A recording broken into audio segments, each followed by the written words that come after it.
கூட எருமை மாட நல்ல ஆளுதான் பாத்தீங்க நீ. நான் நினைச்சேன் நீ அதோ வேலை செய்துட்டு இருக்கேன்னு. இங்க வந்து பார்த்தாலே தெரியுது மலர்ந்து கிடந்து உறங்கேன்னு. நல்ல தலைவேதனை மாமி. அதனால கொஞ்ச நேரம் படுத்த வந்தா சரியா வரதான் கொஞ்ச நேரம் படுத்தேன். ஓ அவளுக்கு ஒரு தலைவேதனை ஒரு என்ன கேட்க தலைவேதனை இல்லாதது. எப்ப பார்த்தாலும் கை வேதனை தலைவேதனை காலு வேதனைன்னு சொல்லியது. நீ முதல்ல எழுந்து வெளியில வந்து பாருட்டு வீடு என்ன கோலத்துல கிடக்குன்னு ஒவ்வொரு வேலையை நான் வந்து செல்லணுமா? நீ அறிஞ்சு செய்ய மாட்டியா? கொஞ்ச நேரம் பொறுங்க மாமியா, தலைவலி தீரட்டும். எல்லா வேலையும் நானே செய்யல. மூடி பொதிஞ்சு கடந்தா போதும், தலைவலி உடனே தீர. எழுப்பி ஒரு மாத்திரை 2 மாட்டி வேலை நிறைய கிடக்குது.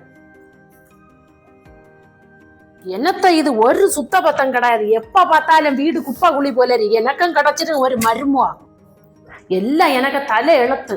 என்னத்தம்மா காலத்தை தொடங்கியாச்சா 2 பேரும்? உங்க 2 பேரும் வேற வேலை ஒண்ணும் இல்லையா? என்ன செல்லகு போன ஒரு பெண்டாட்டிய விட்டு பெரிய தொந்தரவாகி போச்சு பாத்தீங்க. என்ன வேலை சென்னாலும் கை வேதனை காது வேதனை தலை வேதனை ரூமுக்குள்ள போய் கிடந்து கிடையாது. வீடு கிடக்க கடையை பார்த்தியா குப்பை குழி போல கிடக்குது.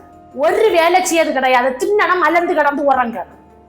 இன்னும் எப்படியோ அவ்வளவு சுவாரம் கரையாச்சா உடனே பெய்யாச்சு. இது ஒரு சம்மட்டு பாத்திரம் கிடையாது. யாரு கழுவியது? நான் கழுவட்டுன்னு போட்டுட்டு போயிருப்பா. ஏன் மாமி எப்படி எல்லாம் சொல்லுது? நான் உங்களுக்கு என்ன வேலை செய்ய தரையில? ஏன் உனக்கு வீட்டுல வேலை வளர்த்த செய்ய முடியலையா? ஒன்ன வச்சு ஃபுல்லா கம்ப்ளைண்டா சொல்லிட்டு இருக்கிறேன். நீங்களும் அப்படி சொல்லுவீங்க. நல்ல தலைவேதனை கொஞ்ச நேரம் படுத்துட்டு எல்லா வேலையும் செய்யலான்னு அவங்க கிட்ட சொன்னேன். உன்ன தலைவேதனை மட்டும் இல்ல பல நோயம் வர. ஏன்னா கோடீஸ்வரன் வீட்டுல வந்தது இல்ல. சும்மா சும்மா ரெஸ்ட் வேணும். நல்ல சீனம் காணும். பேய் கிடந்து உறங்கு. நமக்கெல்லாம் வீடு இப்படி அலங்கோலமா கிடைக்கிறத கண்டா பேய் கிடந்து உறங்க தோணாது. என்ன செய்யாது? அப்படிப்பட்ட குடும்பத்துல வந்தது இல்ல. அன்னை அவ்வளவு வீட்டுலவே பச்சை தண்ணி கூட வாங்கி குடிச்சா தோணாது. அப்படி இருந்தது வீட்டு. ஏதோ குப்பை தொட்டிக்குள்ள பேச்சு வந்தது போல இருந்து. அவ்வளவு சுத்தபத்தம். குப்பை தொட்டில வந்தது இல்ல. அதே மாதிரி எல்லா இடமும் குப்பை தொட்டி போலதான் வச்சிருக்கான். எல்லாம் எனக்கு தலை எழுத்து. எனக்குன்னு வந்து வாச்சிருக்கு. அவங்க வயலண்டவளத்தையும் கேட்டோன்னு சமாதானம் ஆச்சு இல்ல. வீட்டு வேலையை போற பெண்ணுங்களும் கூட மாசத்துல 2-3 நாள் லீவ் உண்டு. அது கூட எனக்கு இல்லை. நான் வீட்டுல உள்ள வேலையில செய்துட்டு தானே தலை வேலைன்னு கொஞ்ச நேரம் படுத்துருது. எனக்கு அதுக்குள்ள உரிமை கூட இல்லையா? எல்லா வேலையும் செய்து முடிச்ச 2 பாத்திரம் மட்டும் தான் கழுவ உண்டு. அது கூட மாமி கழுவ மாட்டேனுமா? எல்லா வேலையும் செய்து நீ அந்த பாத்திரத்தை மட்டும் போட்டு போனேன். அதை அவங்க கழுவட்டா அந்த பாத்திரம் வளர்த்த கழுவி ஒன்ட்டு யாரும் செல்ல மாட்டேன் இல்லை. போ அதை கழுவி வச்சுட்டு இப்போ ரெஸ்ட் எடு. இப்போ யார்கிட்டலாம் இது ஃபோன் பண்ணி செல்ல போகணுமோ? என் தலை எழுத்து. நீ கொடுத்து வச்சவ எனக்கும் கிடைச்சிரு. என் மருமான் ஒரு மலை மாடு 10 பைசா பிரோஜனம் கிடையாது. ஃபுல்லா தின்னா மலர்ந்து கிடந்து உறங்கணும். ஏன் மரும ஒரு வேலையும் செய்ய மாட்டாளா? ஏன்னா ஒரு பைசாக வேலை செய்ய தர மாட்டேன். எல்லா வேலையும் நானே செய்யணும்.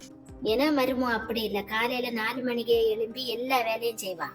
நல்ல குடும்பத்துல இருந்து பெண் எடுத்தா அப்படிதான் இருக்கு. நான் தான் ஏமாந்து போனேன். பிச்சைக்காரன வீட்டுல இருந்து பெண் எடுத்தா இப்படிதான் இருக்கேன். எல்லாம் என்ன தலை விதி. என்னை பார்த்தேன் இங்கே காலையிலேயே ரூம்லவே மூடி பொதிஞ்சிட்டு போய் கிடந்துக்கிட்டா. ஒரு வேலை கூட செய்ய தெரியல பார்த்துக்கா. நீ இப்பவே விட்டு கொடுத்துறாத. 4 அடி கொடுத்து வேலையை செய்யவை. நானும் அதான் நினைச்சிட்டேன். சரி நான் புறவு போன் பண்ணியே. நான் நிறைய பேச உண்டு. நான் இப்ப போவே இல்லைன்னா கட்டிலண்டு எழும்ப மாட்டேன். ஒரு பைசாக வேலை நடக்காது. எல்லா வேலையும் நான் தான் செய்ய வேண்டியது வேற. சரி நான் உடனே புறவு போன் பண்ணியேன்னா.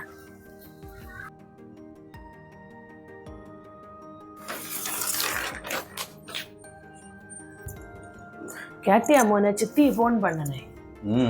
என்ன சித்தி? அவனுக்கு அம்மா இப்ப பெண்ணு கட்டினா 100 பொண்ணாக்கையாவும் கொடுத்துருக்குன்னு பாத்துக்கா. அதான் இப்ப எல்லாருக்கும் தெரியுமே. அதுக்கு இப்ப என்ன? அதுக்கு ஒண்ணு இல்லை. இவ்வளவு பணக்கார வீட்டுல நோந்துறோம் எள்ளு போல தலைக்கண்ண இல்லையா பாத்தியா? நம்மளுக்கும் ஒண்ணு கிடைச்சிருக்கு.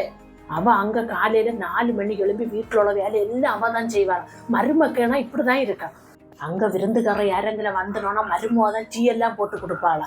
இங்க பச்சை தண்ணி தானே வேணும்னா 1000 தடவை கேட்க. அங்க அவளுக்கு மாப்பிள்ளை கண்டு நல்ல பயம் உண்டு. அவன் இருக்க செஞ்ச இடத்துல இருப்பாளா. இங்கேயோ இந்த உடம்ப உனக்கு மரியாதை தரதில்லை எனக்கும் தரதில்லை. இப்படியே விட்டுட்டேங்க தலைக்க மேலே அறிவு நரங்குவா பாத்துக்க. அவன் நல்ல குடும்பத்துல பெண் எடுத்தானால அவன் நல்லா இருக்கேன். நம்ம நார குடும்பத்துல பெண் எடுத்து இவ இப்படிதான் இருப்பா. பிச்சைக்காரன் வீட்டுல வந்துட்டு அவளுக்கு மகாராணி போலியாக அவளுக்கு நினைப்போம். இங்க உள்ள காரியத்தை சொன்னோன்னா சித்தியாருக்கே பொறுக்க முடியல. அவன் என்கிட்ட கேட்க இப்படிப்பட்ட மருமலை விட்டா வச்சிருக்குது. செல்லி அதை நல்லா கேட்டுக்க. குப்பை தொட்டி ஒரு நாளும் கோபுரம் ஆகாது. பார்த்து நடந்தா உனக்கு நல்லது. இல்லைன்னா போக போக வீட்டுல உள்ள வேலையெல்லாம் நீ தான் செய்ய வேண்டியது வேற.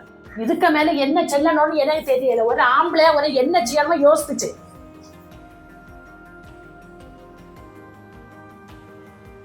இப்போ சமாதானம் ஆச்சு இல்லை? அவங்க வாயிலைக்கு மொத்தம் கேட்ட உடனே முதல்ல இந்த வேலை இதெல்லாம் கேட்கணுமா? நல்ல ஆளுதான் பாத்துக்கிடுங்க. நீங்க மாமி இவ்வளவு நேரம் என்ன பற்றி என்னெல்லாம் சொல்லி தந்தேன். அதையும் கேட்டுட்டு வாய மூடிட்டு இருந்தே இல்ல. உங்களுக்கு வாதம் ஒரு வார்த்தை சொல்லப்படாத. எனக்கு தலைவேதனைன்னு. அவங்க அப்படி என்ன தப்பா சொல்லிட்டு? அப்படியே தப்பா சொல்லியிருந்தா கேட்டிருக்குங்க. உடனே இப்ப தலைவேதனை இல்ல நீ முதல்ல இந்த பாத்திரத்துல கழுவி அவங்க இப்படி சொல்லிட மாட்டேனா? இல்ல உங்க தங்கச்சி உடம்பு சரியில்லைன்னா உடனே எல்லா வேலையும் செய்து கொடுக்கணும். அதே போல தானே நான் என்ன கல்யாணம் பண்ணி கூட்டிட்டு வந்துட்டேன்னு அடிமை போல எல்லா வேலையும் செய்ய வச்சானுண்டா. போதும் போதும், ரொம்ப துள்ளாத. ஆமா, நான் தலைவேதனை கொஞ்ச நேரம் ரெஸ்ட் எடுத்தோன்னே எல்லாத்தையும் போன் பண்ணி சொல்லிடுவேன். இது இப்ப அறியாதது நம்ம சொந்தத்துல யாரும் கிடையாது. அது என்னன்னு கேட்காம சப்போர்ட் ஒரு மூவை நல்லா இருக்குது பாருங்க. ஒரு குடும்பம்னா இப்படிதான் இருக்கும். வீட்டுல உள்ள காரியங்களை மாறி மாறி சொல்லதான் செய்வேன். நல்ல குடும்பம். அவ என்ன செய்தாலும் பிரச்சனை இல்லை, அதை வெளியில சொல்லிட்டு இருந்தான். இப்ப அதான் பிரச்சனை. முதல்ல தாஞ்சிய தப்ப புரிஞ்சுட முடியல.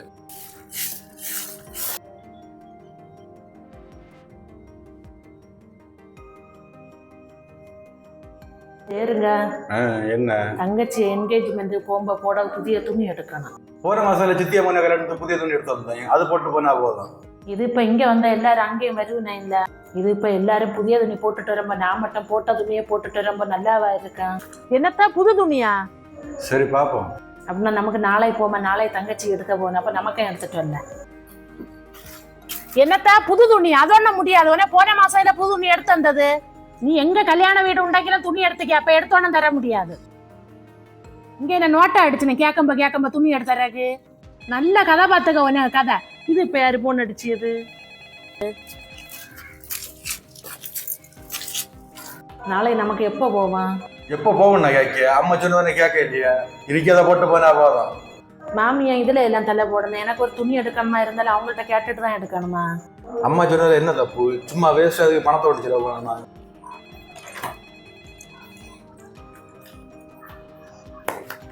எப்படி மொளை நல்லா இருக்குதியா? நானே உன ஃபோன் பண்ணணும்னு நினைச்சேன், நீயே பண்ணிட்டேன். இங்க ஒரு கொடுமையா கண்டிய, இங்க ஒரு ஆளுக தங்கச்சி என்கேஜ்மெண்ட் போட புதிய துணி தான் வேணும்னு காலையும் பரண்டியே நிக்குது. ஆமா ஆமா, சித்திய மோனே கல்யாணத்துக்கு புதிய துணி எடுத்து கொடுத்துருந்தா. அது ஒன்றும் வேண்டாமா, புது துணி தான் வேணும்னு மூஞ்சி ஒம்முன்னு வச்சுட்டு நிப்பு வச்சிருங்க. இல்ல இல்ல, அவன் முடியாதுன்னு தான் சொன்னான். பார்த்து என்னால அவனை பின்னாடியே நடக்கியா புதிய துணி வேணும்னு. இது இப்ப தள்ள நல்ல ட்ரைனிங் கொடுத்துதான் விட்டுருக்கியா. பாத்தீங்க மாப்பிள்ளை எப்படி கவுக்கியதுன்னு. இது இப்ப சும்மா சும்மா அவன் போய் கேட்டாவன் என்ன சொல்லுவேன்? சரின்னு தான் சொல்லுவேன். அடுத்த ஒரு காரியம், யார்கிட்டயே உன்ட போன் பண்ணி சொல்லணும்னு நினைச்சேன். என்னைய பார்த்து எங்க காலத்தையே தலைவேதனைன்னு ரூம்லவே மூடி கொஞ்சிட்டு கிடக்குண்டா. வீட்டுல ஒரு வேலை செய்யல பாத்துக்கா. இது இன்னும் மட்டும் இல்ல, சும்மா சும்மா இதான் நடக்குது. வேலை செய்ய பயங்கர மாட்டி வேலைகள். வேலை செய்யட்டாலும் தீட்டி ஒரு குறவே இல்லை. 4 பேர் திண்ணியதை ஒத்தடியா வெட்டி விழுங்குவா பாத்துக்கா. அது மட்டும் இல்ல, நம்ம யாது குடும்பத்துல இருந்து வந்தேன்னு நினைப்பே இல்லை. என்னத்த கண்டாலும் வேணாம். இங்கோ மகாராணின்னு உள்ள நினைப்புலையாக இருப்பா. அவளுக வீட்டுல அடுப்புல கோழி கிண்டிட்டு இருக்கு. சரி, நான் வச்சு என்ன புறவை கூப்பிடுவேன். அவள்கிட்டையும் சென்ன மது அவளை வாங்கி கொடுக்கண்டான்னு தான் சொல்லியா. பாத்தியா பாத்தியா, நான் சென்னது பிடிச்சல. முகத்தையும் கறத்துட்டு போறத பாத்தியா? நீங்க ஆமா இதை எல்லாத்தையும் சொல்லிட்டு இருக்குதியா? வேற யார்ட்டும் இல்ல இல்ல, என்ன மோல்ட்டா தானே சொல்லி அவன் அறிஞ்சிட்டு கண்டாமா. என்னத்தையும் செய்யுங்க. 2.5 மாட்டி என்ன நிம்மதி ஏற்பட மாட்டியா? இல்ல ஆமா ஆமா, நல்லா இருக்கீங்க. அந்த கொடுமையில எல்லாம் ஏன் கேட்கிய? என்ன இங்க நாய்படுத்தாத பாடாகம் படுத்துன, அதை நான் எப்படி சொல்லியதுன்னே தெரியல. உனக்கு என்கேஜ்மெண்ட் போட ஒரு புதிய துணி எடுத்து கேட்டுட்டேன் பாத்துங்க.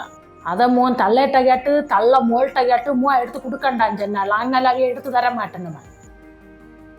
இல்ல இல்ல, அவங்க கதை பெரிய கதை. பெரிய மீசை வச்சு நடக்கணும்னு தான் உண்டு. முதுகெலும்பு இல்லாத வர்க்கம் எவனுங்கிற பெண்டாட்டி துணி எடுக்க தள்ளைட்ட போய் கேட்பானே. இவனோளுகெல்லாம் மீசையும் வலிச்சிட்டு சாரியும் உடுத்துன்னு நடக்கினேன். அந்த கிளவிய கதையை பத்தி கேட்காது. அது ஒரு ஆல் இந்தியா ரேடியோயாக்கா. எந்த ஒரு விஷயமா இருந்தாலும் கொஞ்ச நேரத்துல எங்க பஞ்சாயத்துல எல்லாரும் அரைஞ்சிருவோம் பாத்துக்க. நானும் ஓட்ட வயலை பாத்துருவேன் தானே. இதே போல ஓட்ட வயலை இதுவரை பார்த்துட்டு இல்ல பாத்துக்க. தள்ளைய மோனம் செய்ய வேலையை பார்த்து எங்கி தள்ள என்ன சொன்னாலும் நிக்கர்லோட்டு வாண்டுருவான் போல இது பாத்துக்க. இப்படி முதுகெலும்பு இல்லாதவனே எதுக்கு பெண்ணு கட்டியானோனே தெரியல.